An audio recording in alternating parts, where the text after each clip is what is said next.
अपरा एकादशी व्रत कथा। युधिष्ठिर कहने लगे कि हे भगवान, ज्येष्ठ कृष्ण एकादशी का क्या नाम है तथा उसका महत्म क्या है, सो कृपा कर कहिए। भगवान श्री कृष्ण कहने लगे कि हे राजन, यह एकादशी अचला तथा अपरा दो नामों से जानी जाती है।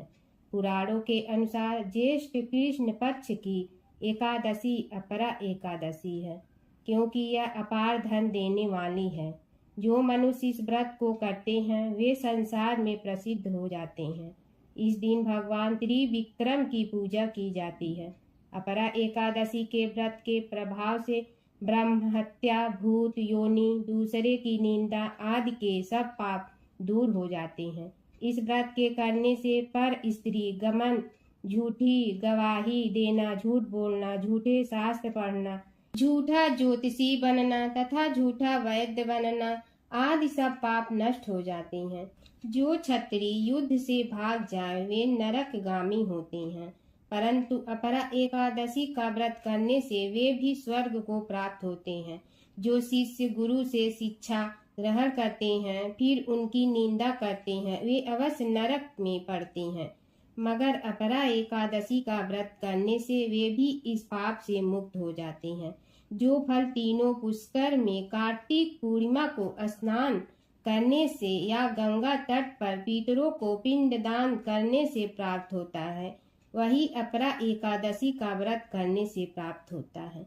मकर के सूर्य में प्रयागराज के स्नान से, शिवरात्रि का व्रत करने से, सिंह राशि के बृहस्पति में गोमती नदी के स्नान से, कुंभ में केदारनाथ के दर्शन या बद्रीनाथ के दर्शन, सूर्य ग्रहण में कुरुक्षेत्र के स्नान से, स्वर्ण दान करने से अथवा अर्ध प्रसूता गौ दान से जो फल मिलता है वही फल अपरा एकादशी के व्रत करने से मिलता है।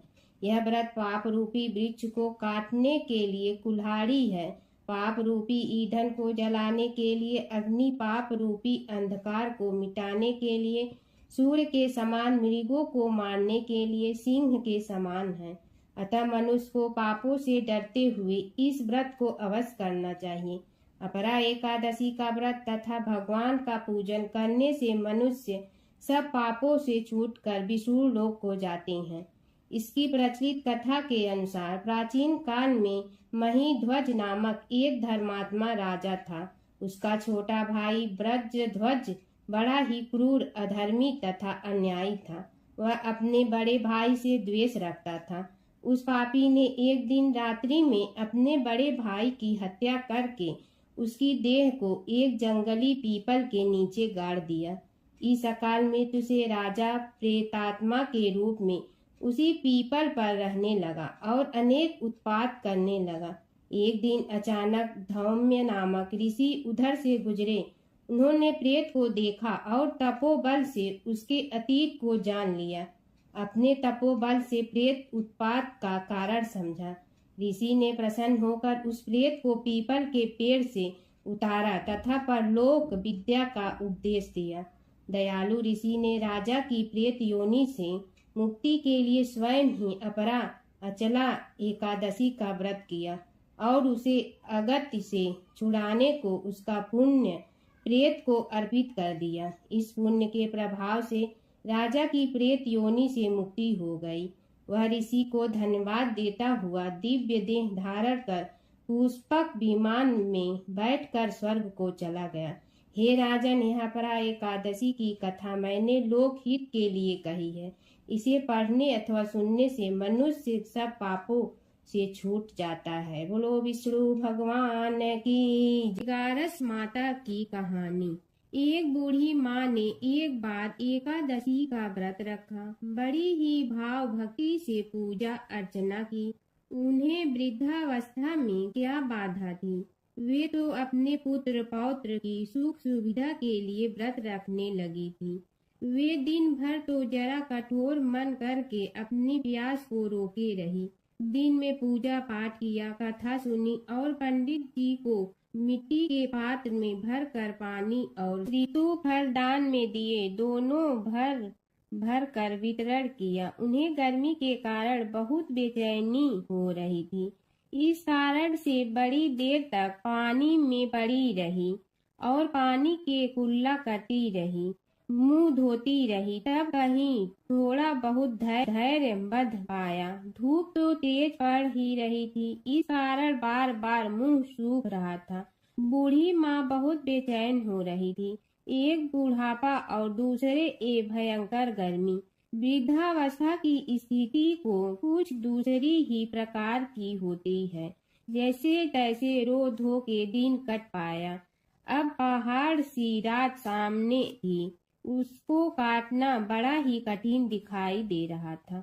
खटिया पर पड़े शांति नहीं मिल रही थी। वे बार बार करवट बदल रही थी। अनेक बार वे बाहर जाती और भीतर आती, उन्हें घर के अंदर शांति नहीं थी।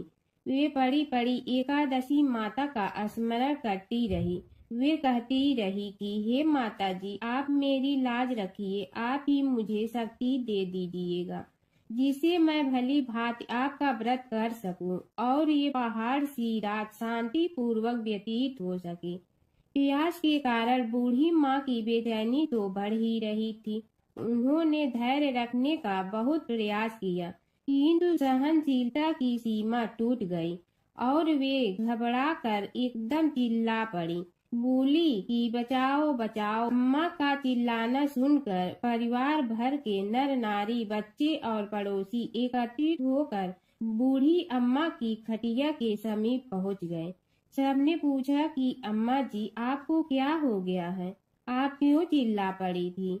आप इस वृद्धावस्था में एक कठिन व्रत क्यों कर रही हैं?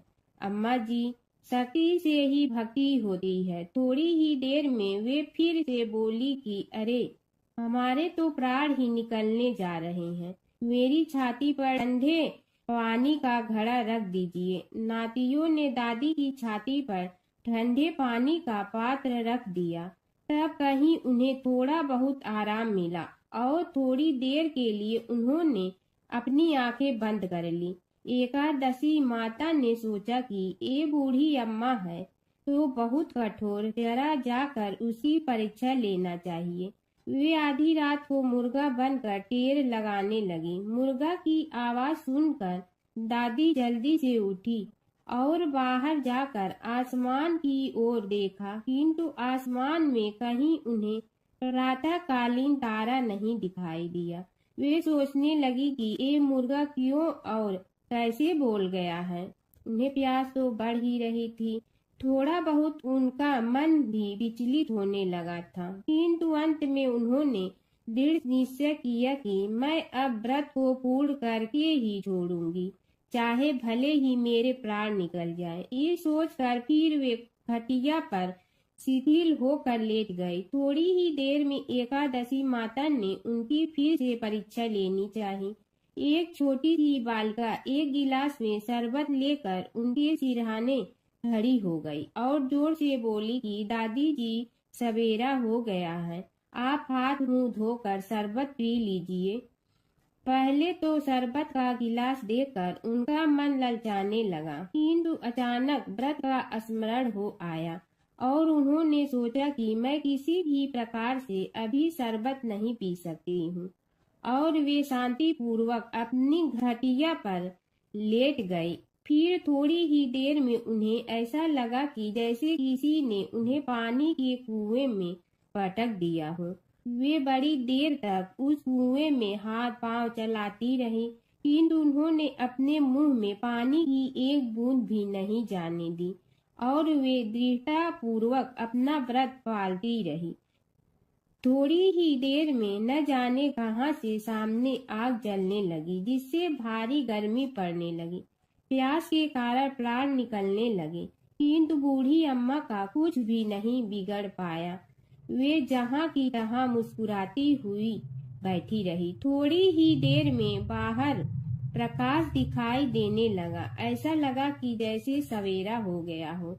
बूढ़ी अम्मा ने जब बाहर निकलकर देखा तो समझ गई कि अभी सवेरा होने में 3-4 घंटे की देरी है।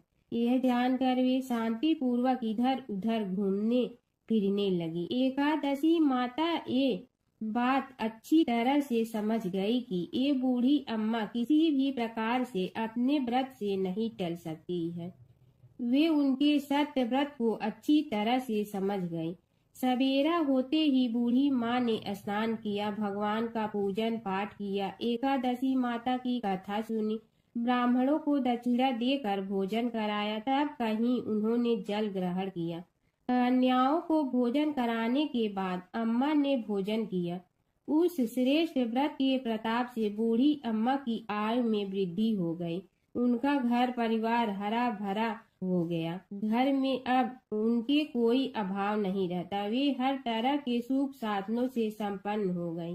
नाती नतीनों से उनका घर भर गया और वे उसी दिन से 12 महीने की एकादशी का व्रत करने लगी। एकादशी माता के व्रत के प्रताप से इस संसार में हर प्रकार के सुख भोग कर अंत में वैकुंठ धाम को चली गई। ऐसा है तुरंत फल देने वाला एकादशी माता का व्रत। प्राचीन काल की बात है। एक नगर में धर्मपाल नाम का एक निर्धन किंतु अत्यंत धर्मनिष्ठ व्यक्ति रहता था। वह न तो अधिक पूजा पाठ जानता था और न ही उसके पास धन था, परंतु उसके हृदय में भगवान विष्णु के प्रति अपार श्रद्धा थी। प्रतिदिन प्रातः स्नान कर भगवान विष्णु का स्मरण करता और तुलसी दल अर्पित करता। तब भी वह हरि नाम का जाप करता रहता। एक दिन किसी कारणवश वह पूजा न कर सका। मन में ग्लानि हुई और रात को उसने भगवान विष्णु से क्षमा याचना की। उसी रात उसे स्वप्न में विष्णु ने दर्शन दिए और कहा, हे भक्त, जो भी व्यक्ति श्रद्धा से मेरा स्मरण करता है, मैं उसके सभी पाप हर लेता हूँ। भक्ति में विधि नहीं, भाव प्रधान होता है। कुछ समय बाद धर्मपाल के जीवन की सभी कठिनाइयाँ दूर हो गई। उसके घर में सुख शांति और समृद्धि आ गई। अंत समय में उसे वैकुंठ लोक की प्राप्ति हुई। विष्णु भगवान की कथा। एक नगर में एक सेठ व एक सेठानी रहते थे और सेठानी रोज विष्णु भगवान की पूजा करती थी। सेठ को उसका पूजा करना बिल्कुल अच्छा नहीं लगता था। इसी वजह से एक दिन सेठ ने सेठानी को घर से निकाल दिया। घर से निकलने पर वह जंगल की ओर गई तो देखा 4 आदमी मिट्टी खोदने का काम कर रहे थे। उसने कहा कि मुझे नौकरी पर रख लो। उन्होंने उसे रख लिया, लेकिन मिट्टी खोदने से सेठानी के हाथों में छाले पड़ गए और उसके बाल भी उड़ गए। वह आदमी कहते हैं कि बहन, लगता है तुम किसी अच्छे घर की महिला हो। तुम्हें काम करने की आदत नहीं है। तुम ये काम रहने दो और हमारे घर का काम कर लिया करो। वह चारों आदमी उसे अपने साथ घर ले गए और वह 4 मुट्ठी अनाज लाते और सभी बांट कर खा लेते। एक दिन सेठानी ने कहा कि कल से 8 मुट्ठी अनाज लाना। अगले दिन वह 8 मुट्ठी अनाज लाए और सेठानी पड़ोसन से आग मांग लाई। उसने भोजन बनाया, विष्णु भगवान को भोग लगाया, फिर सभी को खाने को दिया। सारे भाई बोले कि बहन, आज तो भोजन बहुत स्वादिष्ट बना है। सेठानी ने कहा कि भगवान का जूठा है तो स्वाद तो होगा ही। सेठानी के जाने के बाद सेठ भूखा रहने लगा और आस पड़ोस के सारे लोग कहने लगे कि ये तो सेठानी के भाग्य से खाता था। एक दिन सेठ अपनी सेठानी को ढूंढने चल पड़ा। उसने ढूंढते हुए वह भी उस जंगल में पहुंच गया जहां वह चारों आदमी मिट्टी खोद रहे थे। सेठ ने उन्हें देखा तो कहा कि भाई, मुझे भी काम पर रख लो। उन आदमियों ने उसे काम पर रख लिया, लेकिन मिट्टी खोदने से उसके भी हाथों में छाले पड़ गए और बाल उड़ने लगे। उसकी यह हालत देख चारों बोले कि तुम्हें काम की आदत नहीं है, तुम हमारे साथ चलो और हमारे घर में रह लो। सेठ उन चारों आदमियों के साथ उनके घर चला गया और जाते ही उसने सेठानी को पहचान लिया, लेकिन सेठानी घूंघट में थी तो सेठ को देख नहीं पाई। सेठानी ने सभी के लिए भोजन तैयार किया और हर रोज की भांति विष्णु भगवान को भोग लगाया। उसने उन चारों भाइयों को भोजन परोस दिया, लेकिन जैसे ही वह सेठ को भोजन देने लगी तो विष्णु भगवान ने उसका हाथ पकड़ लिया। भाई बोले कि बहन, ये तुम क्या कर रही हो? वह बोली, मैं कुछ नहीं कर रही हूँ, मेरा हाथ तो विष्णु भगवान ने पकड़ लिया है। भाई बोले, हमें भी विष्णु भगवान के दर्शन कराओ। उसने भगवान से प्रार्थना की तो विष्णु जी प्रकट हो गए। सभी ने दर्शन किए। सेठ ने सेठानी से क्षमा मांगी और सेठानी को साथ चलने को कहा। भाइयों ने अपनी बहन को बहुत सा धन देकर विदा किया। जब सेठानी के साथ सेठ भी भगवान विष्णु की पूजा करने लगा और उनके परिणाम से उनका घर अन्न धन से भर गया। एक समय की बात है कि विष्णु भगवान का विवाह लक्ष्मी जी के साथ निश्चित हो गया। विवाह की तैयारी होने लगी। सभी देवताओं को निमंत्रण भेजे गए, परंतु गणेश जी को निमंत्रण नहीं दिया। कारण जो भी रहा हो, अब भगवान विष्णु की बारात जाने का समय आ गया। सभी देवता अपनी पत्नियों के साथ विवाह समारोह में आए। उन सब ने देखा कि गणेश जी कहीं दिखाई नहीं दे रहे हैं। तब वे आपस में चर्चा करने लगे कि क्या गणेश जी को कोई न्योता नहीं दिया है या स्वयं गणेश जी ही नहीं आए हैं। सभी को इस बात पर आश्चर्य होने लगा। तभी सब ने विचार किया कि विष्णु भगवान से ही इसका कारण पूछा जाए। विष्णु भगवान से पूछने पर उन्होंने कहा कि हमने गणेश जी के पिता भोलेनाथ महादेव को न्योता भेजा है। यदि गणेश जी अपने पिता के साथ आना चाहते हैं तो आ जाते, अलग से न्योता देने की कोई आवश्यकता भी नहीं थी। दूसरी बात यह है कि उनको 1.25 मन मूंग, 1.25 मन चावल, 1.25 मन घी और 1.25 मन लड्डू का भोजन दिन भर में चाहिए। यदि गणेश जी नहीं आएंगे तो कोई बात नहीं, दूसरे के घर जाकर इतना सारा खाना पीना अच्छा भी नहीं लगता। इतनी वार्ता कर ही रहे थे कि किसी एक ने सुझाव दिया, यदि गणेश जी आ भी जाए तो उनके द्वारपाल बनाकर बैठा देंगे कि आप घर की याद रखना। आप तो चूहे पर बैठकर धीरे धीरे चलोगे तो बारात से बहुत पीछे रह जाओगे। यह सुझाव भी सबको पसंद आ गया तो विष्णु भगवान ने भी अपनी सहमति दे दी। होना क्या था कि इतने में गणेश जी वहां आ पहुंचे और उन्हें समझा बुझा कर घर की रखवाली करने बैठा दिया गया।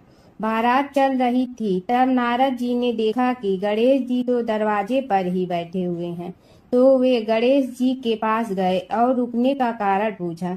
गणेश जी कहने लगे कि विष्णु भगवान ने मेरा बहुत अपमान किया है।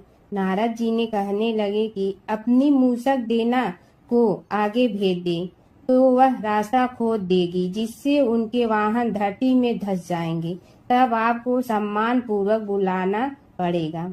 अब तो गणेश जी ने अपनी मूसक सेना जल्दी से आगे भेज दी और सेना ने जमीन पोली कर दी। जब बारात वहां से निकली तो रथों के पहिए धरती में धंस गए। लाख कोशिश करे परंतु पहिए नहीं निकले। सभी ने अपने अपने उपाय किए परंतु पहिए तो नहीं निकले, बल्कि जगह जगह से टूट गए। किसी की समझ में नहीं आ रहा था कि अब क्या किया जाए। तब तो नारद जी ने कहा, आप लोगों ने गणेश जी का अपमान करके अच्छा नहीं किया। यदि उन्हें मना कर लाया जाए तो आपका कार्य सिद्ध हो सकता है और यह संकट टल सकता है। शंकर भगवान ने अपने दूत नंदी को भेजा और वे गणेश जी को लेकर आए। गणेश जी का आदर सम्मान के साथ पूजन किया। तब कहीं रथ के पहिए निकले। अब रथ के पहिए निकल के परंतु टूट फूट गए तो उन्हें सुधारे गए। पास के खेत में खाती काम कर रहा था, उसे बुलाया गया। खाती अपना कार्य करने के पहले श्री गणेशाय नमः कहकर गणेश जी की वंदना मन ही मन करने लगा। देखते ही देखते खाती ने सभी पहियों को ठीक कर दिया। तब खाती कहने लगा कि हे देवताओं, आपने सर्वप्रथम गणेश जी को नहीं मनाया होगा और न ही उनकी पूजन की होगी, इसीलिए तो आपके साथ यह संकट आया है। हम तो मूर्ख अज्ञानी हैं, फिर भी पहले गणेश जी को पूजते हैं, उनका ध्यान करते हैं। आप लोग तो देवतागण हैं, फिर भी आप गणेश जी को कैसे भूल गए? अब आप लोग भगवान श्री गणेश जी की जय बोल कर जाएं तो आपके सब काम बन जाएंगे और संकट कट जाएंगे। ऐसा कहते हुए बारात वहां से चल दी और विष्णु भगवान को लक्ष्मी जी के साथ विवाह संपन्न करा के सभी सकुशल घर लौट आए। हे गणेश जी महाराज, आपने विष्णु को जैसे कारज सारियो ऐसे कारज सबको सिद्ध कर जो। बोलो गजानन भगवान की जय। है माता सीता की कथा। यह कहानी सीता माता कहती थी और श्री राम इसे सुना करते थे। एक दिन श्री राम भगवान को किसी काम के लिए बाहर जाना पड़ा तो सीता माता कहने लगी कि भगवान, मेरा तो 12 वर्ष का नित्य नियम है। अब आप बाहर जाएंगे तो मैं अपनी कहानी किसे सुनाऊंगी? श्री राम ने कहा कि तुम कुएं की पाल पर जाकर बैठ जाना और वहां जो औरतें पानी भरने आएंगी उन्हें अपनी कहानी सुना देना। सीता माता कुएं की पाल पर जाकर बैठ जाती हैं। एक स्त्री आई, उसने रेशम की जड़ी की साड़ी पहन रखी थी और सोने का घड़ा ले रखा था। सीता माता उसे देख कहती हैं कि बहन, मेरा 12 वर्ष का नित्य नेम सुन लो। पर वह स्त्री बोली कि मैं तुम्हारा नित्य नेम सुनूंगी तो मुझे घर जाने में देरी हो जाएगी और मेरी सास मुझसे लड़ेंगी। उसने कहानी नहीं सुनी और चली गई। उसकी रेशम जड़ी की साड़ी फट गई, सोने का घड़ा मिट्टी के घड़े में बदल गया। सास ने देखा तो पूछा कि ये किसका दोष अपने सिर लेकर आ गई है? बहू ने कहा कि कुएं पर एक औरत बैठी थी, उसने कहानी सुनने के लिए कहा, लेकिन मैंने सुनी नहीं, जिसका यह फल मिला है। बहू की बात सुनकर अगले दिन वही साड़ी और घड़ा लेकर सास कुएं की पाल पर गई। सास को वहीं माता सीता बैठी मिली तो माता सीता ने कहा कि बहन, मेरी कहानी सुन लीजिए। सास बोली कि एक बार छोड़, मैं तो 4 बार कहानी सुन लूंगी। राम आए लक्ष्मण आए, देश के पुजारी आए, नित नेम का नेम लाए, आओ राम बैठो राम, तपी रसोई जियो राम, माखन मिश्री खाओ राम, दूध बतासा पियो राम, सूर के पल का मोठो राम, साल दुसाला पोठो राम, साल दुसाला ओढ़ो राम, जब बोलो जब राम ही राम, राम संवारे सबके काम, खाली घर भंडार भरेंगे, सबका बेड़ा पार करेंगे, श्री राम जय राम जय जय राम। सास बोली कि बहन, कहानी तो बहुत अच्छी लगी। कहानी सुनकर सास घर चली गई और उसकी साड़ी फिर से रेशम जड़ी की बन गई। मिट्टी का घड़ा फिर सोने के घड़े में बदल गया। बहू कहने लगी, सासू माँ, आपने ये सब कैसे किया? सास ने कहा कि बहू, तू दोष लगा के आई थी और मैं अब दोष उतार कर आ रही हूँ। बहू ने फिर पूछा कि वह कुएं वाली स्त्री कौन है? सास बोली कि वे सीता माता थी। वे पुराने से नया कर देती हैं, खाली घर में भंडार भर देती हैं, वह लक्ष्मी जी का वास घर में कर देती हैं, आदमी की जो भी इच्छा हो उसे पूरा कर देती हैं।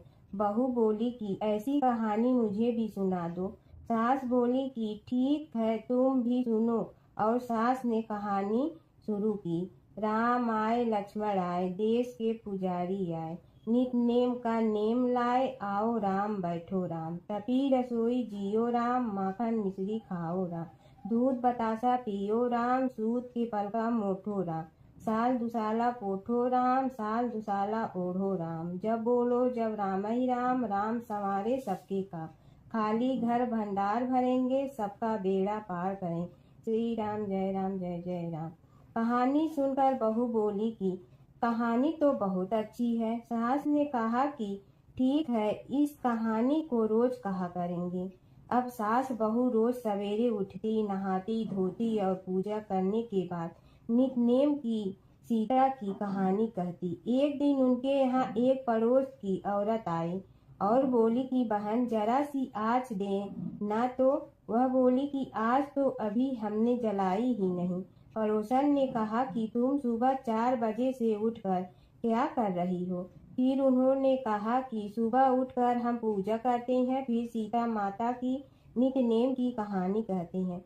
पड़ोसन ने उसी बात सुनकर फिर कहा कि सीता माता की कहानी कहने से तुम्हें क्या मिलता है। वे बोली कि इनकी कहानी कहने से घर में भंडार भर जाते हैं, सारे काम सिद्ध होते हैं, मन की इच्छा भी पूरी हो जाती है। पड़ोसन कहती है कि बहन ऐसी कहानी तो मुझे भी सुना दो। फिर वह बोली कि ठीक है, तुम भी यह कहानी सुन लो। राम आए लक्ष्मण आए, देश के पुजारी आए, नित नेम का नेम लाए, आओ राम बैठो राम। सारी कहानी सुनने के बाद पड़ोसन कहने लगी, बहन कहानी तो मुझे बहुत अच्छी लगी।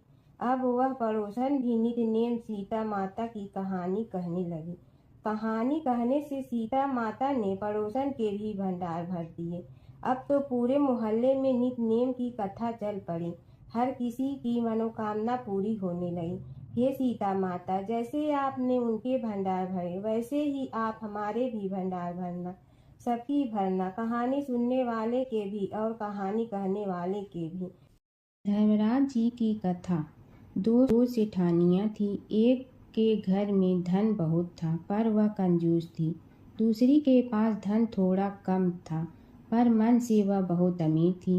रोज सवेरे उठती, गंगा स्नान करती, तुलसी माता, बड़ पीपल सींचने, भगवान के मंदिर जाके पूजा करती। धर्मराज सूरज भगवान की कहानी सुनती, भगवान के भोग लगाकर अतिथि को जिमाती, गाय कुत्ता के लिए ग्रास निकालती। दूसरी सेठानी इस धर्मात्मा को देखकर हंसती और कहती, पता नहीं दिन भर क्या करती रहती है। थोड़े समय बाद दोनों सेठानियों को भगवान का बुलावा आया। धर्मात्मा सेठानी के तो यमराज जी ने विमान भेजा और दूसरी को दूत मारते ही ले गया। रास्ते में सेठानी बोली, मेरे को भूख लगी है। तो दूत बोले, किसी को कुछ दिया होगा तो मिलेगा। फिर बोली, प्यास लगी है। दूत बोले, किसी को पानी पिलाया तो मिलेगा। रास्ते में उसे काट चुभने लगे, गर्मी पड़ने लगी, पर दूत तो उसे घसीटे ही ले गए। अब सेठानी बहुत पछताने लगी कि सब कुछ होते हुए भी दान धर्म नहीं किया। इतने में यमराज का दरबार आया। धर्मात्मा बुढ़िया को भगवान के पास सिंहासन मिला और वह उस पर बैठी थी। उधर दूसरी सेठानी को तपते कुंड में डाल दिया। अब सेठानी यमराज से बोली, मुझे 1.25 पहर का जीवन दान दे दो, मैं वापस आकर दंड भोग लूंगी। यमराज बोले, ठीक है। सेठानी के शरीर में वापस प्राण डाल दिए। संसार में आते ही पंडितों को बुलाकर सेठानी ने धर्मराज की कथा सुनी, सब तरह से धर्म किया। इतने में समय पूरा हो गया। अब की बार विमान आया। 1.25 पहर के दान धर्म से सेठानी को स्वर्ग मिला। धर्मराज जी की परम भक्त पोपा बाई की कथा। एक गांव में एक पोपा बाई रहती थी। जब वह 5 साल की थी तभी से वह नियम से धर्मराज जी व्रत की कथा सुनती थी और व्रत करती थी। एक दिन उसने अपने भाई व भाभी से कहा कि मैं शादी नहीं करूंगी, अब मैं अपना समय भगवान की पूजा अर्चना में ही बिताना चाहती हूँ।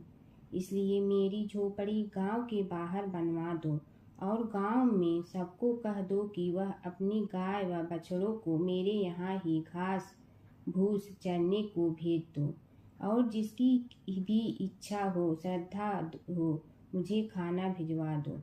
एक दिन नगर का राजा शिकार खेलने जंगल में आया और गांव के बाहर जंगल के पास बनी झोपड़ी देखकर रुक गया। झोपड़ी के पास जाकर उसने आवाज लगाई कि कौन है, लेकिन भीतर से कोई आवाज न आने पर वह लगातार दरवाजा खटखटाता रहा। तब पोपा बाई उठी और कहने लगी कि कौन हो तुम जो बार बार दरवाजा बजा रहे हो, क्यों आवाज लगा रहे हो। राजा ने कहा कि मैं यहाँ का राजा हूँ और तुम्हारे साथ विवाह करूँगा।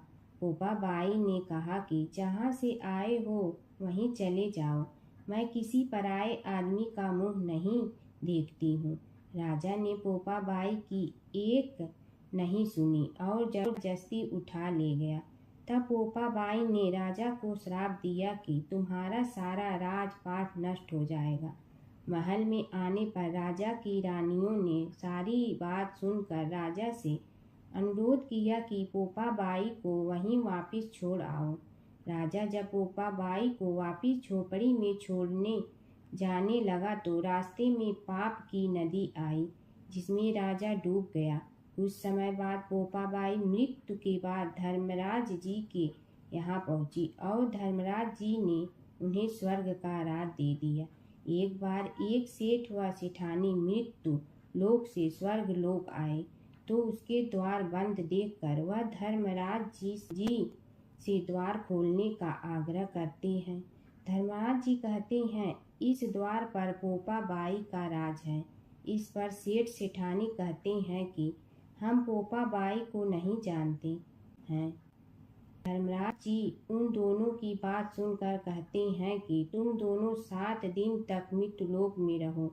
8 खोपड़ा से राई भरकर 5 कपड़े ऊपर रखकर कहानी सुनकर उद्यापन करना और कहना कि राज है पोपा बाई लेखा लेगी राई राई का। सारे बोलो पोपा बाई की जय।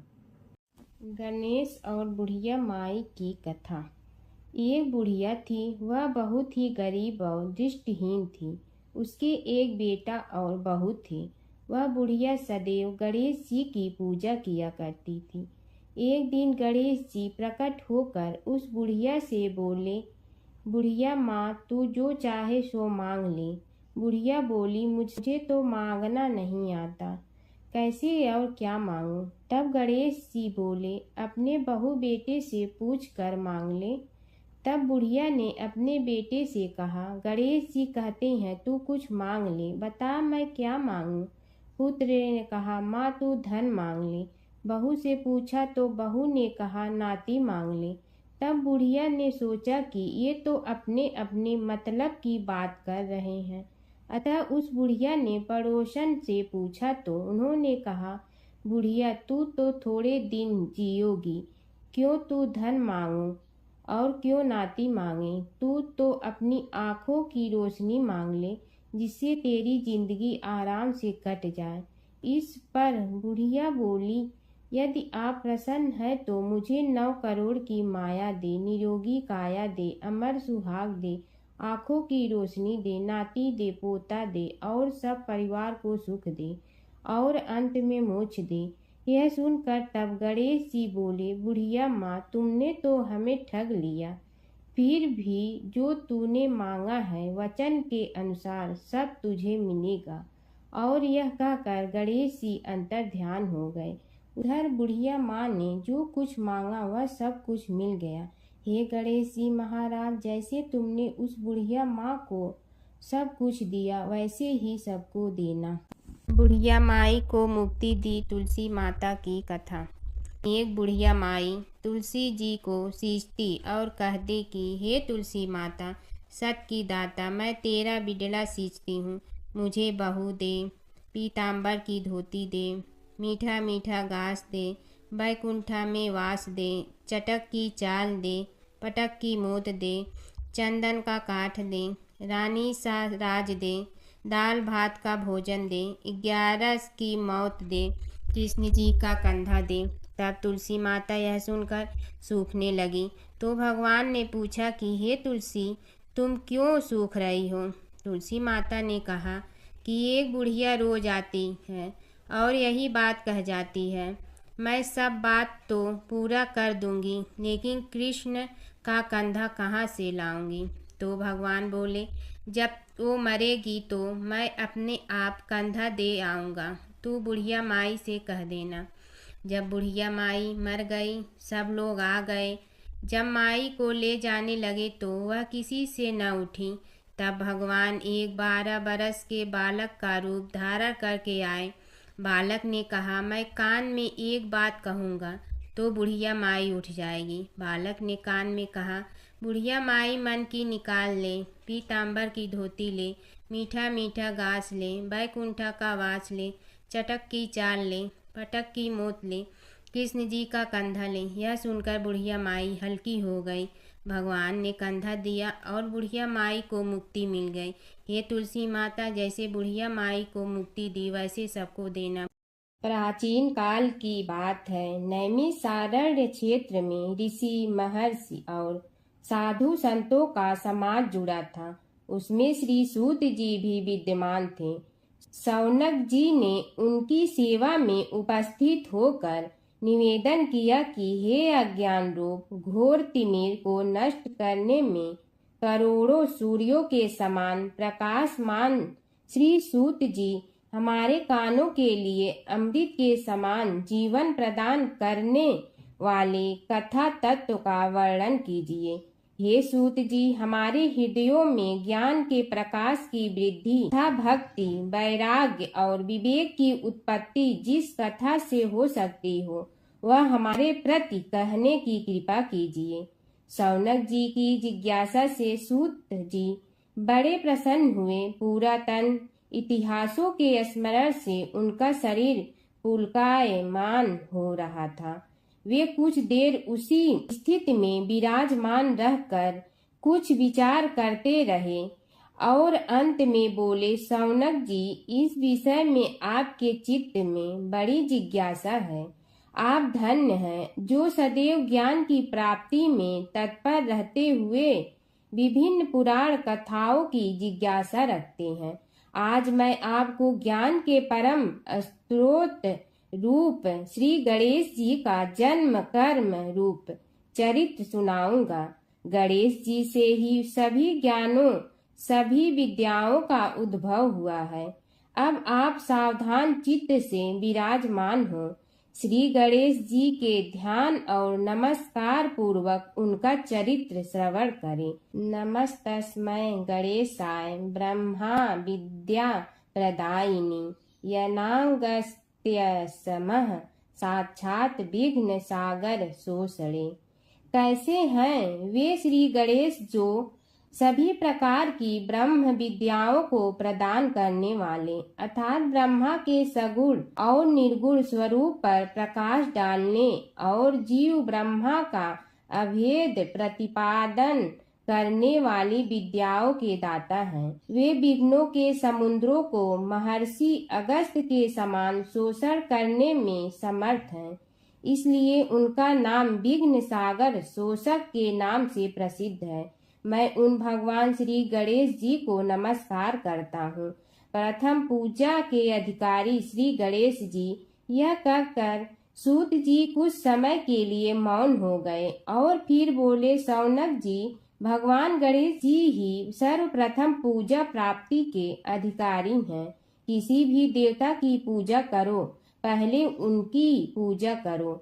शौनक जी ने निवेदन किया, हे भगवान, हे सूत, सर्वप्रथम यह बताने की कृपा कीजिए कि गणेश जी को प्रथम पूजा का अधिकार किस प्रकार प्राप्त हुआ। इस विषय में मेरी बुद्धि मोह को प्राप्त हो रही है कि सृष्टि रचयिता ब्रह्मा जी, पालन करता भगवान नारायण और संहार करता शिव जी में से किसी को प्रथम पूजा का अधिकारी क्यों नहीं माना गया।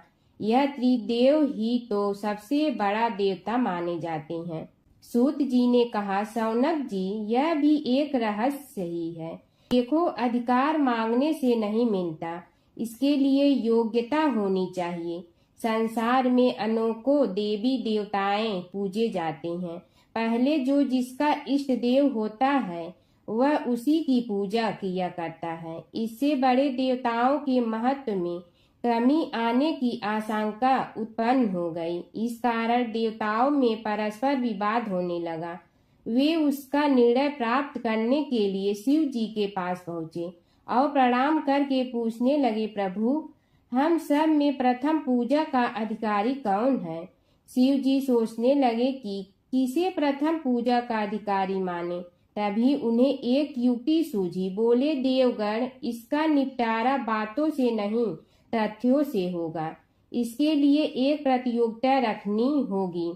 शिव की परिक्रमा करने की प्रतियोगिता। देवगण उनका मुख देखने लगे, शंकित हृदय से सोचने लगे कि कैसी प्रतियोगिता रहेगी। यह शिव जी ने उनके मन के भाव ताड़ लिए, इसलिए सांत्वना भरे शब्दों में बोले, घबराओ मत, कोई कठिन परीक्षा नहीं ली जाएगी।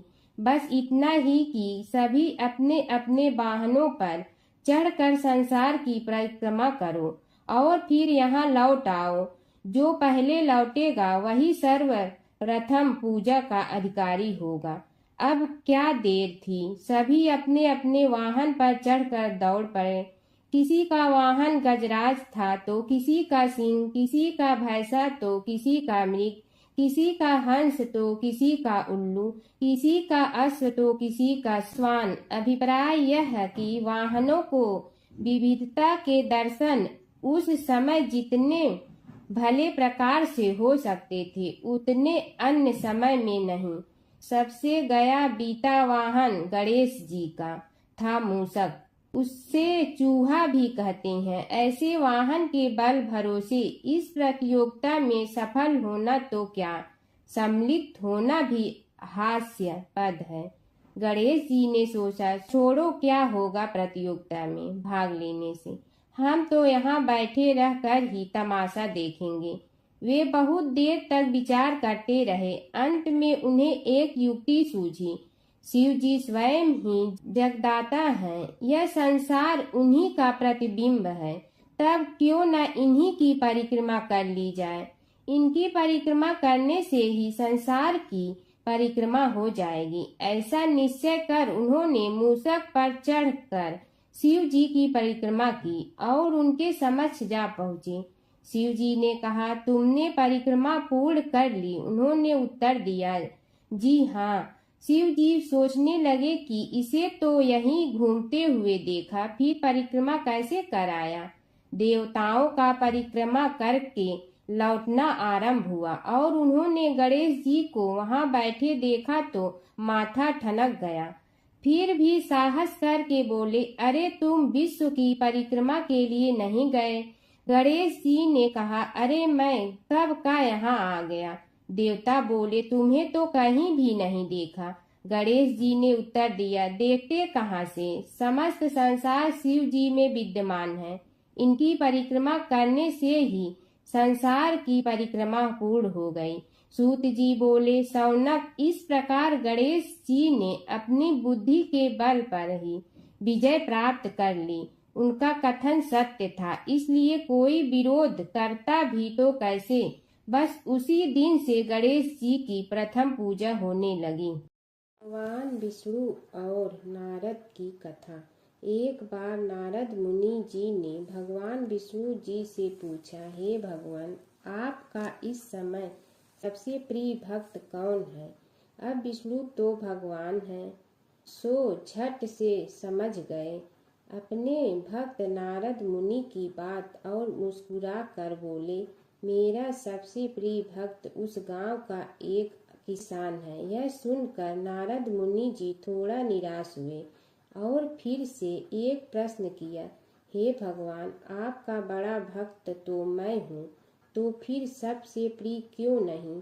भगवान विष्णु जी ने नारद मुनि जी से कहा, इसका जवाब तो तुम खुद ही दोगे। जाओ, एक दिन उसके घर रहो और फिर सारी बात मुझे बताना। नारद मुनि जी सुबह सवेरे मुंह अंधेरे उस किसान के घर पहुंच गए।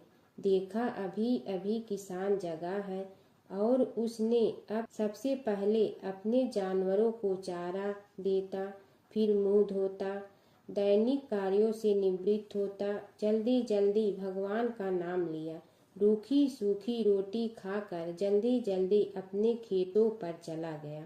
सारा दिन खेतों में काम किया और शाम को वापस घर आया। जानवरों को अपनी जगह बांधा, उन्हें चारा पानी डाला, हाथ धोया, मुंह धोया, फिर थोड़ी देर भगवान का नाम लिया, फिर परिवार के संग बैठकर खाना खाया और कुछ बातें की और फिर से सो गया। अब सारा दिन यह सब देखकर नारद मुनि जी भगवान विष्णु के पास वापिस आए और बोले, भगवान, मैं आज सारा दिन उस किसान के संग रहा, लेकिन वो तो ढंग से आपका नाम भी नहीं ले सकता। उसने थोड़ी देर सुबह, थोड़ी देर शाम को और भी जल्दी जल्दी आपका ध्यान किया, और मैं तो 24 घंटे सिर्फ आपका ही नाम जपता हूँ। क्या आपका सबसे प्रिय भक्त वो गरीब किसान ही है? भगवान विष्णु जी ने नारद की बात सुनकर कहा, अब इसका जवाब भी तुम मुझे खुद ही देना। और भगवान विष्णु जी ने एक कलश अमृत से भरा नारद मुनि को थमाया और बोले, इस कलश को लेकर तुम तीनों लोकों की परिक्रमा कर के आओ, लेकिन ध्यान रहे अगर एक बूंद भी अमृत नीचे गिरा तो तुम्हारी सारी भक्ति और पुण्य नष्ट हो जाएगी। नारद मुनि तीनों लोकों की परिक्रमा करके जब भगवान विष्णु के पास वापस आए तो खुश होकर बोले, भगवान, मैंने एक बूंद भी अमृत नीचे नहीं गिरने दिया। विष्णु भगवान ने पूछा, और इस दौरान तुमने मेरा नाम कितना बार लिया, मेरा स्मरण कितनी बार किया? तो नारद बोले, अरे भगवान जी, मेरा तो सारा ध्यान इस अमृत पर था, फिर आपका ध्यान कैसे करता? भगवान विष्णु ने कहा, हे नारद, देखो उस किसान को, वो अपना कर्म करते हुए भी नियमित रूप से मेरा स्मरण करता है, क्योंकि जो अपना कर्म करते हुए भी मेरा जाप करे वो ही मेरा सबसे प्रिय भक्त है। तुम तो सारे दिन खाली बैठे ही जप करते हो, और जब तुम्हें कर्म दिया तो मेरे लिए तुम्हारे पास समय ही नहीं था। तो नारद मुनि सब समझ गए और भगवान के चरण पकड़ कर बोले, हे भगवान, आपने मेरा अहंकार तोड़ दिया, आप धन्य हैं। भगवान शिव और कृष्ण जी की कथा हिंदू धर्म में महत्वपूर्ण स्थान रखती है। ये कथाएं अक्सर एक दूसरे से जुड़ी हैं, जिनमें शिव को कृष्ण का भक्त और कृष्ण को शिव का आराध्य बताया गया है। पुराणों में शिव और कृष्ण के कई लीलाओं का वर्णन है। कृष्ण के दर्शन के लिए शिव का साधु वेश में गोकुल जाना। एक पौराणिक कथा के अनुसार भगवान शिव एक साधु का वेश धारण करके गोकुल में कृष्ण के दर्शन के लिए गए थे। मैया यशोदा ने उन्हें भिक्षा देने के लिए आई, लेकिन शिव ने कृष्ण के दर्शन के अलावा कुछ भी स्वीकार करने से इनकार कर दिया। यशोदा ने पहले तो मना कर दिया, लेकिन बाद में पूर्णमासी काकी के समझाने पर उन्होंने कृष्ण को साधु के सामने प्रकट किया। शिव ने कृष्ण के दर्शन किए और उनके चरणों की छाप छोड़कर चले गए। यशोदा और नंद राय समझ गए कि यह कोई साधारण साधु नहीं था, बल्कि कोई दिव्य पुरुष था। नारद मुनि का घमंड। एक बार नारद मुनि को अपने ज्ञान और भक्ति पर घमंड हो गया। कृष्ण ने नारद मुनि की परीक्षा लेने के लिए उन्हें एक गांव में भेजा, जहां एक महिला अपने पति के बीमार होने पर बहुत दुखी थी। नारद मुनि ने महिला को समझाया कि वह भगवान से प्रार्थना करे, लेकिन महिला ने कहा कि वह अपने पति को कष्ट में नहीं देख सकती। तब नारद मुनि ने राधा से मिलने का फैसला किया। राधा ने नारद मुनि को चरणामृत दिया और कहा कि वह इसे अपने पति को दे। नारद मुनि ने जब राधा से चरणामृत लिया तो उन्हें एहसास हुआ कि राधा का प्रेम कृष्ण के प्रति सबसे महान है। इस घटना के बाद नारद मुनि का घमंड चूर चूर हो गया। नारद मुनि और कृष्ण की लीला। नारद मुनि अक्सर कृष्ण की लीलाओं में शामिल होते थे। एक बार नारद मुनि इंद्र के दरबार से द्वारका जा रहे थे। रास्ते में उन्होंने पारिजात वृक्ष का एक फूल लिया और कृष्ण को दे दिया। कृष्ण ने वह फूल रुक्मिणी को दे। नारद मुनि ने देखा कि कृष्ण ने वह फूल रुक्मिणी को दिया तो उन्हें बहुत खुशी हुई। गणेश जी की कथा। एक बार गणेश जी एक छोटे बालक के रूप में चिमटी में चावल और चमचे में दूध लेकर निकले। वो हर किसी से कह रहे थे कि कोई मेरी खीर बना दो, कोई मेरी खीर बना दो। एक बुढ़िया बैठी हुई थी, उसने कहा, ला मैं बना दूं। वह छोटा सा बर्तन चढ़ाने लगी। तब गणेश जी ने कहा कि दादी माँ, छोटी सी भगोनी मत चढ़ाओ, तुम्हारे घर में जो सबसे बड़ा बर्तन है वही चढ़ा दो। बुढ़िया ने वही चढ़ा दिया। वह देखती रह गई कि वह जो थोड़े से चावल उस बड़े बर्तन में डाली थी वह तो पूरा भर गया है। गणेश जी ने कहा, दादी माँ, मैं नहा कर आता हूँ, खीर तैयार हो गई हो तो। बुढ़िया के पोते पोती खीर खाने के लिए रोने लगे। बुढ़िया ने कहा, गणेश जी, तेरे भोग लगाना कहकर चूल्हे में थोड़ी सी खीर डाली और कटोरी भर भर कर बच्चों को दे दी। बुढ़िया की पड़ोसन ऊपर से देख रही थी, तो बुढ़िया ने सोचा यह चुगली कर देगी, तो एक कटोरा भर कर उसे भी पकड़ा दिया। बेटे की बहू ने चुपके से एक कटोरा खीर खाई और कटोरा चक्की के नीचे छुपा दिया। अभी भी गणेश जी नहीं आए थे। बुढ़िया को भी भूख लग रही थी।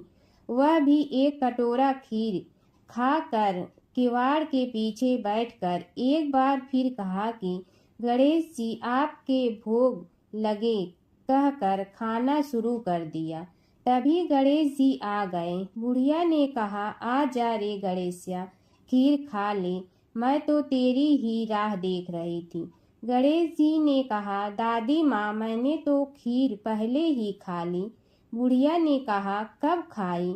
गणेश जी ने कहा, जब तेरे पोते पोती ने खाई तब खाई थी, जब तेरी पड़ोसन ने खाई तब खाई थी, और जब तेरी बहू ने खाई तब भी खाई थी, और जब तूने खाई तो मेरा पेट पूरा ही भर गया।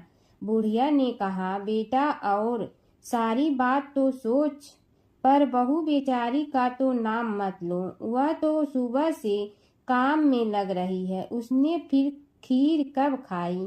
गणेश जी ने कहा, चाकी के नीचे देख, झूठा कटोरा पड़ा है, और तूने तो मेरे भोग तो लगाया, वह तो वैसे ही खा गई। बुढ़िया ने कहा, बेटा, घर की बात है, घर में ही रहने दो। अब बताओ, बची हुई खीर का क्या करूं? गणेश जी ने कहा, नगरी जी जिमा दो। बुढ़िया ने पूरी नगरी जिलवा दी, फिर भी बर्तन पूरा ही भरा था। राजा को पता लगा तो बुढ़िया को बुलाया और कहा, क्यों रे बुढ़िया, ऐसा बर्तन तेरे घर पर सोवे अच्छा लगे या हमारे घर पर सोवे? बुढ़िया ने कहा, राजा जी आप ले लो। राजा जी ने खीर का बर्तन महल में मंगा लिया। लाते ही खीर में कीड़े मकोड़े बिच्छू हो गए और दुर्गंध आने लगी। यह देखकर राजा जी ने बुढ़िया से कहा, बुढ़िया, बर्तन वापस ले जा, तो मुझे मेरे गणेश जी ने दिया। बुढ़िया ने बर्तन वापस लिया, लेते ही सुगंधित की हो गई। घर आकर बुढ़िया ने गणेश जी से कहा, बची हुई खीर का क्या करें? गणेश जी ने कहा, झोपड़ी के कोने में खड्डा खोद कर गाड़ दो, उसी जगह सुबह उठकर वापस खोदेगी तो धन के 2-4 पैसे मिलेंगे। ऐसा कहकर गणेश जी अंतर ध्यान हो गए। जाते समय झोपड़ी के लात मारते हुए गए तो झोपड़ी के स्थान पर महल हो गया।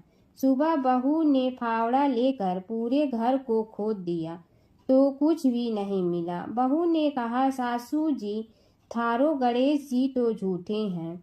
सास ने कहा, बहू, मारो गणेश झूठो तो नहीं है, ला मैं देखूं। वह फावड़ा लेकर खोजने लगी तो टन टन करते 2 धन के चरे घड़े निकले आए। बहू ने कहा, सासू जी, गणेश जी तो साचो ही हैं। सास ने कहा, गणेश जी तो भावनाओं का भूखा है। यह गणेश जी जैसा आपने बुढ़िया को दिया वैसा सबको देना। जी बोले, हे शौनक जी, यह एक तथ्य है कि गणेश जी ही उसके पात्र हैं। वे बड़े देवता का भी कार्य सिद्धि में विघ्न उपस्थित होने पर उन विघ्न राज का आश्रय न लिया हो। हे शौनक, वे देव भी बड़े दयालु हैं। नाम तो शिव जी का ही आशुतोष है, किंतु वे सर्वात्मा और सर्वरक्षक प्रभु तो शिव जी की अपेक्षा भी शीघ्र ही प्रकट हो जाते हैं। उनका भक्त कभी किसी संकट में नहीं पड़ता। यदि प्रारब्ध वशात कभी किसी विपत्ति में पड़ भी जाता है तो गणेश्वर की उपासना करने पर उनके अनुग्रह से उनके समस्त दुख दूर होकर परम सुख की प्राप्ति होती है। शौनक ने कहा, हे सूत जी, हे महाभाग, हे प्रभु, मैं गणेश जी के विभिन्न चरित्रों का अध्ययन करना चाहता हूँ, तो मुझे बताइए कि किस ग्रंथ का अवलोकन करूं। हे दयामय, आपको तो उनके समस्त चरित्र विदित है कि यदि आप ही उन्हें सुनाने की कृपा करें तो मेरा अत्यधिक उपकार होगा। सूत जी बोले, हे शौनक भगवान, गणेश्वर के इतने चरित्र हैं कि उन सब का कथन इस जीवा से संभव नहीं, क्योंकि प्रभु अनंत, प्रभु चरित्र अनंता वाली बात समस्त विद्वान ऋषि मुनि कहते हैं। फिर भी गणेश जी प्रथम पूजा के अधिकारी होने के कारण समस्त देव चरित्रों में जुड़े हुए हैं, इसलिए उनका प्रभाव भी सर्वाधिक व्यापक है। हे मुने, हे शौनक, वे भगवान सर्वसमर्थ हैं। वे सभी का तिरस्कार करने में समर्थ हैं, किंतु उनका तिरस्कार कोई भी नहीं कर सकता। यह त्रिलोक्य उन्हीं भगवान के संकेत पर नित्य करता है। इसकी समस्त क्रियाएं उन्हीं की इच्छा पर आश्रित हैं। हे शौनक भगवान गणेश्वर स्वयं कहते हैं, शिवे विष्णु च शक्तौ च सूर्ये मयि निराधिप यो भेद बुद्धि योगः स सम्य योगुः मतो मम।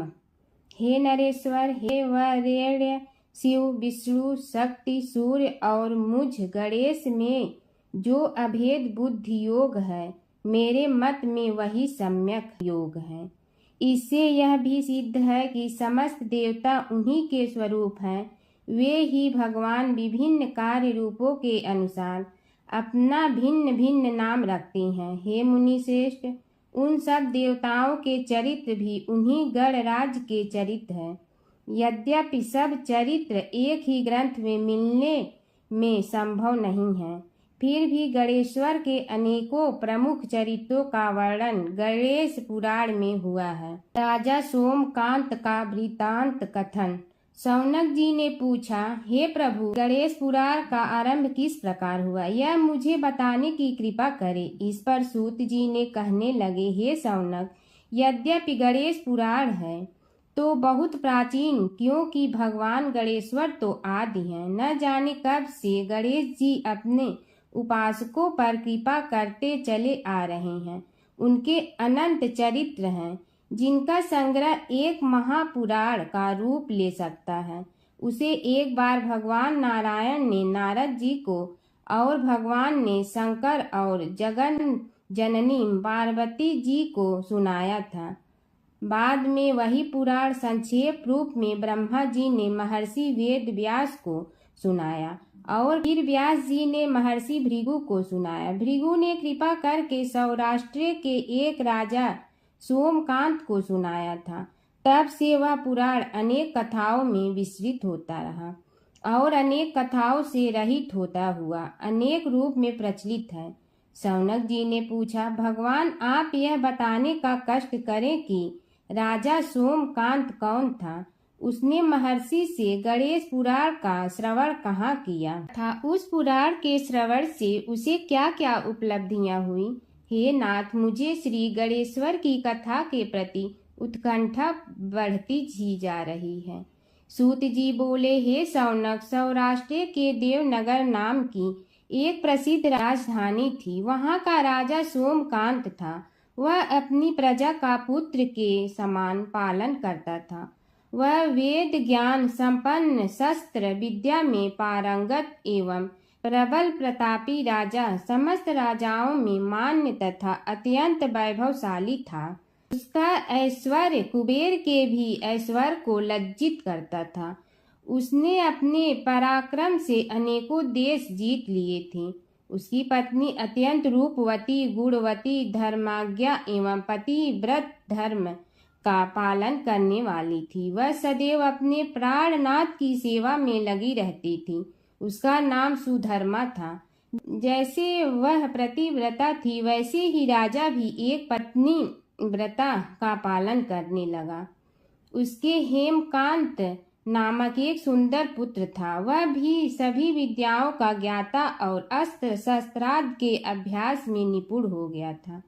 यह सभी श्रेष्ठ लक्षणों से संपन्न सद्गुणी एवं प्रजा जनों के हितों का अत्यंत पोषक था। इस प्रकार राजा सोमकांत स्त्री पुत्र पशुवाहन राज्य एवं प्रतिष्ठा आदि से सब प्रकार सुखी था। उसे दुख तो था ही नहीं। सभी राजागण उसका हार्दिक सम्मान करते थे तथा उसकी श्रेष्ठ कीर्ति भी संसार व्यापी थी। परंतु युवावस्था के अंत में सोमकांत को घृणित कोष्ठ रोग हो गया। उसके अनेक उपचार किए गए किंतु कोई लाभ नहीं हुआ। रोग शीघ्रता से बढ़ने लगा और उसके कीड़े पड़ गए। जब रोग की अधिक वृद्धि होने लगी और उसका कोई उपाय न हो सका तो राजा ने मंत्रियों को बुलाकर कहा, सुव्रतो, जाने किस कारण यह रोग मुझे पीड़ित कर रहा है। अवश्य ही यह किसी पूर्व जन्म के पाप का फल होगा। इसलिए मैं अब अपना समस्त राजपाट छोड़कर वन में रहूंगा। मेरे पुत्र हेमकांत को मेरे समान मानकर राज्य शासन का धर्म पूर्वक संचालन कराते रहें। यह कहकर राजा ने शुभ दिन दिखवाकर अपने पुत्र हेमकांत को राज्य पद पर अभिषेक किया और अपनी पत्नी सुधर्मा के साथ निर्जन वन की ओर चल दिया। प्रजापालक राजा के वियोग में समस्त प्रजा जन अश्रु बहाते हुए उनके साथ चले गए। राज्य की सीमा पर पहुंचकर राजा ने अपने पुत्र अमात्यगण और प्रजा जनों को समझाया, आप सब लोग धर्म के जानने वाले, श्रेष्ठ आचरण में तत्पर एवं सहृदय हैं।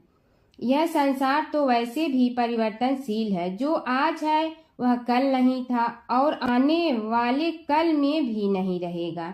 इसलिए मेरे जाने से दुख का कोई कारण नहीं है।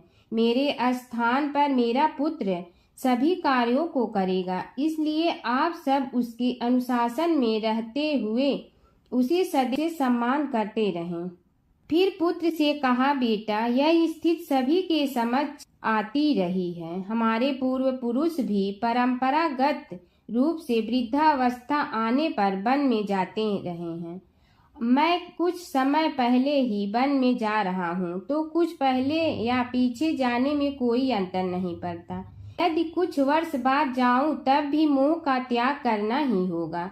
इसलिए हे वत्स, तुम दुखित मत हो और मेरी आज्ञा मानकर राज्य शासन को ठीक प्रकार चलाओ। ध्यान रखना, क्षत्रिय धर्म का कभी त्याग न करना और प्रजा को सदा सुखी रखना। इस प्रकार राजा सोमकांत ने सभी को समझा बुझाकर वहां से वापस लौट आया और स्वयं अपनी पतिव्रता भार्या के साथ वन में प्रवेश किया। पुत्र हेमकांत के आग्रह से उसने सुबल और ज्ञान गम्य नामक 2 आत्माओं को भी साथ ले लिया। उन सब ने एक समतल एवं सुंदर स्थान देखकर वहां विश्राम किया। तभी उन्हें एक मुनि कुमार दिखाई दिया। राजा ने उससे पूछा, तुम कौन हो, कहाँ रहते हो? यदि उचित समझो तो मुझे बताओ। मुनि बालक ने कोमल बाणी में कहा, मैं महर्षि भृगु का पुत्र हूँ। मेरा नाम च्यवन है। हमारा आश्रम निकट में ही है। अब आप भी अपना परिचय दीजिए। राजा ने कहा, मुनि कुमार, आपका परिचय पाकर मुझे बड़ी प्रसन्नता हुई। मैं सौराष्ट्र के देवनगर नामक राज्य का अधिपति रहा हूँ। अब अपने पुत्र को राज्य देकर मैंने अरण्य की शरण ली है। मुझे कुष्ठ रोग अत्यंत पीड़ित किए हुए हैं। उसकी निवृत्ति का कोई उपाय करने वाला हो तो कृपा कर मुझे बताइए। मुनि कुमार ने कहा, मैं अपने पिताजी से अपना वृतांत कहता हूँ, फिर वे जैसा कहेंगे आपको बताऊंगा। यह कहकर मुनि बालक चला गया और कुछ देर में ही आकर बोला, राजन, मैंने आपका वृतांत अपने पिताजी को बताया। उनकी आज्ञा हुई है कि आप सब मेरे साथ आश्रम में चलकर उनसे भेंट करें, तभी आपके रोग के विषय में भी विचार किया जाएगा। राजा सोमकांत के पूर्व जन्म का वृत्तांत भृगु द्वारा वर्णन। राजा अपनी पत्नी और अमात्यों के सहित च्यवन के साथ साथ भृगु आश्रम में जा पहुंचा और उन्हें प्रणाम कर बोला, हे भगवान, हे महर्षि, मैं आपकी शरण हूँ, आप मुझ कुष्ठी पर कृपा कीजिए। महर्षि बोले, राजन, यह तुम्हारे किसी पूर्व जन्म कृत पाप का ही उदय हो गया है। इसका उपाय मैं विचार करके बताऊंगा। आज तो तुम सब स्नान आदि से निवृत्त होकर रात्रि विश्राम करो। महर्षि की आज्ञा अनुसार सबने स्नान भोजन आदि के उपरांत रात्रि व्यतीत की और प्रातः काल स्नान आदि नित्य कर्मों से निवृत्त होकर महर्षि की सेवा में उपस्थित हुए। महर्षि ने कहा, राजन, मैंने तुम्हारे पूर्व जन्म का वृतांत जान लिया हूँ और यह भी विदित कर लिया है कि किस पाप के फल से तुम्हें इस रोग की प्राप्ति हुई है। यदि तुम चाहो तो उसे सुना दूं। राजा ने हाथ जोड़कर निवेदन किया, बड़ी कृपा होगी मुनिनाथ, मैं उसे सुनने के लिए उत्कंठित हूँ। महर्षि ने कहा, तुम पूर्व जन्म में एक धनवान वैश्य के लाडले पुत्र थे। वह वैश्य विंध्याचल के निकट कौलहार नामक ग्राम में निवास करता था। उसकी पत्नी का नाम सुलोचना था। तुम उसी वैश्य दंपत के पुत्र हुए। तुम्हारा नाम कामद था। तुम्हारा लालन पालन बड़े लाड चाव से हुआ। उन्होंने तुम्हारा विवाह एक अत्यंत सुंदरी वैश्य कन्या से कर दिया था, जिसका नाम कुटुम्बिनी था। यद्यप तुम्हारी भार्या सुशीला थी और तुम्हें सदैव धर्म में निरत देखना चाहती थी, किंतु तुम्हारा स्वभाव वासनांध होने के कारण दिन प्रतिदिन उज्जवल होता जा रहा था। किंतु माता पिता भी धार्मिक थे, इसलिए उनके सामने तुम्हारी उज्ज्वलता दबी रही। परंतु माता पिता की मृत्यु के बाद तुम निरंकुश हो गए और अपनी पत्नी की बात भी नहीं मानते थे। तुम्हें अनाचार में प्रवृत्त देखकर उसे दुख होता था, तो भी उसका कुछ बस न चलता था। तुम्हारी उन्मत्तता चरम सीमा पर थी। अपनों से भी द्वेष और क्रूरता का व्यवहार किया करते थे। हत्या आदि कराते थे। तुम्हारे लिए सामान्य बात हो गई। पीड़ित व्यक्तियों ने तुम्हारे विरुद्ध राजा से पुकार की। अभियोग चला और तुम्हें राज्य की सीमा से भी बाहर चले जाने का आदेश हुआ। तब तुम घर छोड़कर किसी निर्जन वन में रहने लगे। उस समय तुम्हारा कार्य लोगों को लूटना और हत्या करना ही रह गया। एक दिन माध्याह्न काल था। गुणवर्धक नामक एक विद्वान ब्राह्मण उधर से निकला। बेचारा अपनी पत्नी को लिवाने के लिए ससुराल जा रहा था। तुमने उस ब्राह्मण युवक को पकड़कर लूट लिया। प्रतिरोध करने पर उसे मारने लगे तो वह चित्कार करने लगा, मुझे मत मार, मत मार, देख मेरा दूसरा विवाह हुआ है। मैं पत्नी को लेने के लिए जा रहा हूँ। किंतु तुम तो क्रोधवश में ऐसे लीन हो रहे थे कि तुमने उसकी बात सुनकर भी नहीं सुनी। जब उसे मारने लगे तो उसने श्राप दे दिया, अरे हत्यारे, मेरी हत्या के पाप से तो सहस्त्र कल्प तक घोर नरक भोगोगे। तुमने उसकी कोई चिंता न की और सिर काट लिया। राजन, तुमने ऐसी एक नहीं बल्कि अनेक निरीह हत्याएं की थी, जिनकी गणना करना भी पाप है। इस प्रकार इस जन्म में तुमने घोर पाप कर्म किए थे, किंतु बुढ़ापा आने पर जब अशक्त हो गए तब तुम्हारे साथ जो क्रूर कर्मा थे वे भी किनारा कर गए। उन्होंने सोच लिया कि अब तो इसे खिलाना भी पड़ेगा, इसलिए मरने दो यहीं। अमोघ प्रभाव गणेश उपासना का कथन। राजन, अब तुम निरालंब थे, चल फिर तो सकते ही नहीं थे। भूख से पीड़ित रहने के कारण रोगों ने भी घेर लिया। उधर से जो कोई निकलता तुम्हें घृणा की दृष्टि से देखता हुआ चला जाता। तब तुम आहार की खोज में बड़ी कठिनाई से चलते हुए एक जीर्ण शीर्ण देवालय में पहुंचा। उसमें भगवान गणेश्वर की प्रतिमा विद्यमान थी। तब न जाने किस पुण्य के उदय होने से तुम्हारे मन में गणेश जी के प्रति भक्ति भाव जागृत हुआ। तुम निराहार रहकर उनकी उपासना करने लगे। उससे तुम्हें सब कुछ मिला और रोग भी कम हुआ। राजन, तुमने अपने साथियों की दृष्टि बचाकर बहुत सा धन एक स्थान पर गाड़ दिया था। अब तुमने उस धन को उसे देवालय के जीर्णोद्धार में लगाने का निश्चय किया। शिल्पी बुलाकर उस मंदिर को सुंदर और भव्य बनवा दिया। इस कारण कुख्याति सुख्याति में बदलने लगी। फिर यथा समय तुम्हारी मृत्यु हुई। यमदूतों ने पकड़कर तुम्हें यमराज के समक्ष उपस्थित किया। यमराज तुमसे बोले, जीव, तुमने पाप और पुण्य दोनों ही किए हैं और दोनों का ही भोग तुम्हें भोगना है, किंतु पहले पाप का फल भोगना चाहते हो पुण्य का। इसके उत्तर में तुमने प्रथम अपने पुण्य कर्मों के भोग की इच्छा प्रकट की और इसीलिए उन्होंने तुम्हें राजकुल में जन्म लेने के लिए भेज दिया। पूर्व जन्म में तुमने भगवान गणाध्यक्ष का सुंदर एवं भव्य मंदिर बनवाया था, इसलिए तुम्हें सुंदर देह की प्राप्ति हुई। यह कहकर महर्षि भृगु कुछ रुके। उन्होंने देखा कि राजा को इस वृतांत पर शंका हो रही है। तभी महर्षि के शरीर में असंख्य विकराल पक्षी उत्पन्न होकर राजा की ओर झपटे। उनकी चोंच बड़ी तीक्ष्ण थी, जिनसे वे राजा के शरीर को नोच नोच कर खाने लगे। उसके कारण उत्पन्न असहनीय पीड़ा से व्याकुल हुए राजा ने महर्षि के समक्ष हाथ जोड़कर निवेदन किया, प्रभु, आपका आश्रम तो समस्त द्वेष आदि से परे है और यहाँ मैं आपकी शरण में बैठा हूँ। तब यह पक्षी मुझे आकर ही क्यों पीड़ित कर रहे हैं? हे मुनिनाथ, इनसे मेरी रक्षा कीजिए। महर्षि ने राजा के अंतर्वचन सुनकर सांत्वना देते हुए कहा, राजन, तुमने मेरे वचनों में शंका की थी और जो मुझ सत्यवादी के कथन में शंका करते हैं, उसे खाने के लिए मेरे शरीर से इसी प्रकार पक्षी प्रकट हो जाते हैं, जो कि मेरे हुंकार करने पर भस्म हो जाया करते हैं।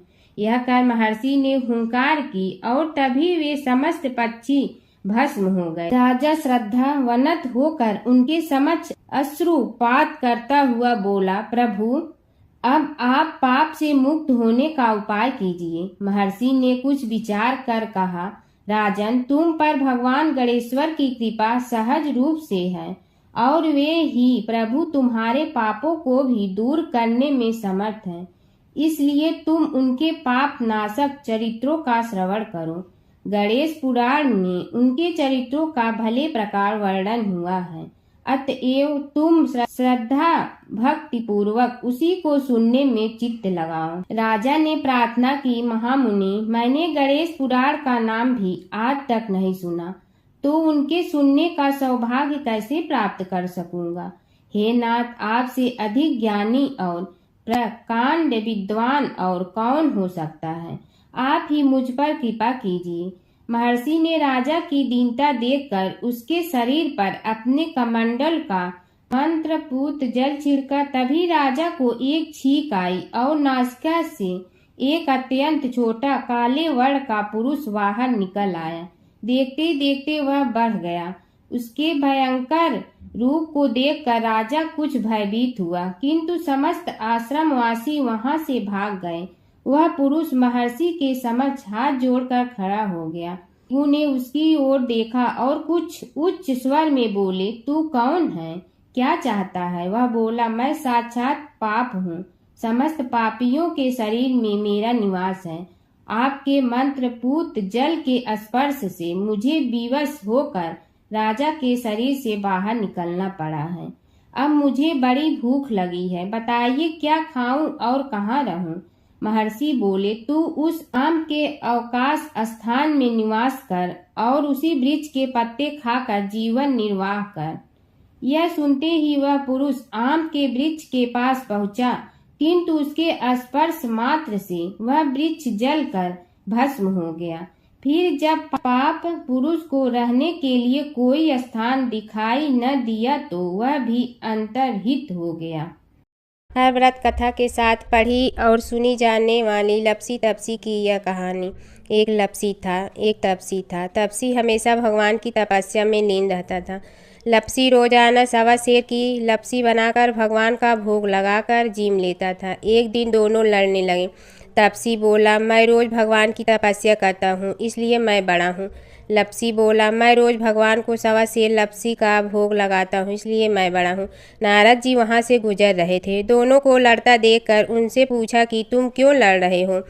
तपसी ने खुद के बड़ा होने का कारण बताया और लपसी ने अपना कारण बताया। नारद जी बोले, तुम्हारा फैसला मैं करूँगा। दूसरे दिन लपसी और तपसी नहाकर अपनी रोज की भक्ति करने आए तो नारद जी ने छुपकर 1.25 करोड़ की एक एक अंगूठी उन दोनों के आगे रख दी। तपसी की नज़र उस अंगूठी पर पड़ी जो उसने चुपचाप अंगूठी उठाकर अपने नीचे दबा ली। तब लपसी की नज़र अंगूठी पर पड़ी, लेकिन उसने ध्यान नहीं दिया। भगवान को भोग लगाकर लपसी खाना खाने लगा। नारद जी सामने आए तो दोनों ने पूछा कि कौन बड़ा, तो नारद जी ने तपसी से खड़ा होने को कहा। वो खड़ा हुआ तो उसने नीचे दबी अंगूठी दिखाई पड़ी। नारद जी ने लपसी से कहा, तपस्या करने के बाद भी तुम्हारी चोरी करने की आदत नहीं गई, इसलिए लपसी बड़ा है और तुम्हें तुम्हारी तपस्या का कोई फल भी नहीं मिलेगा। तपसी शर्मिंदा होकर माफ़ी मांगने लगा। उसने नारद जी से पूछा, मुझे मेरी तपस्या का फल कैसे मिलेगा। नारद जी ने कहा, यदि कोई गाय और कुत्ते की रोटी नहीं बनाएगा तो फल तुम्हें मिलेगा। यदि कोई ब्राह्मण को भोजन करवा कर दक्षिणा नहीं देगा तो फल तुम्हें मिलेगा। यदि कोई साड़ी के साथ ब्लाउज नहीं देगा तो फल तुझे मिलेगा। यदि कोई दिए से दिया जलाएगा तो फल तुम्हें मिलेगा।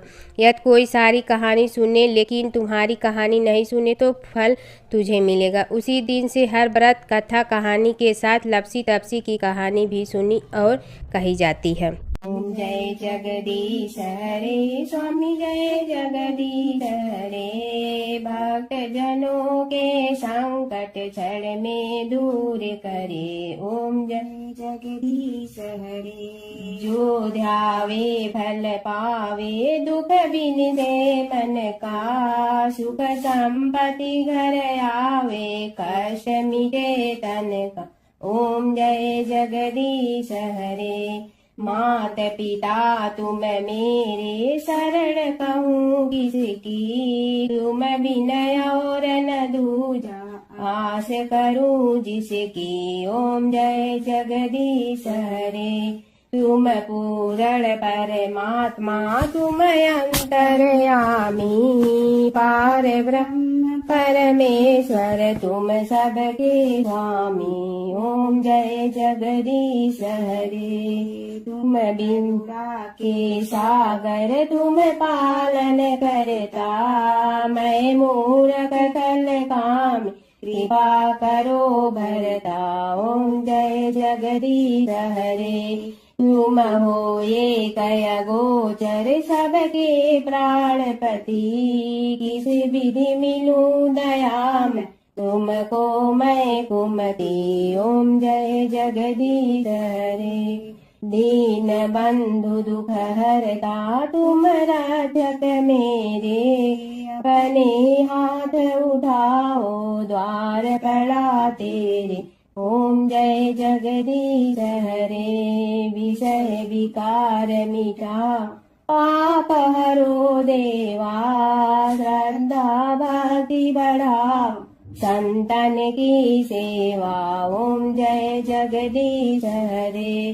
तन मन धन सब तेरा, स्वामी सब कुछ है तेरा। तेरा तुझको अर्पण क्या लागे मेरा। ओम जय जगदीश हरे। जय जगदीश हरे। स्वामी जय जगदीश हरे। भक्त जनों के संकट टलने दूर करे। ओम जय जगदीश हरे, स्वामी जय जगदीश हरे।